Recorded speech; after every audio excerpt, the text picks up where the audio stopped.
যিকেইটা মিয়া মুছলমানৰ সমষ্টি তাত কংগ্ৰেছ দলে প্ৰতিটো টিকেটৰ নামত 3 কোটিৰ পৰা 4 কোটি টকা ল'ব।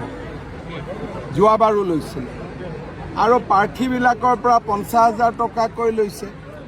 যোৱাবাৰ মিত্ৰ দলে প্ৰতিদ্বন্দ্বিতা কৰা সমষ্টিটো এই 50,000 টকাটো লৈ পেলাই ঘূৰাই নিদিলে। গতিকে তেওঁলোকৰ গোটেই ব্যৱস্থাটোৱে টকা আৰু পইচাৰ ওপৰত আধাৰিত।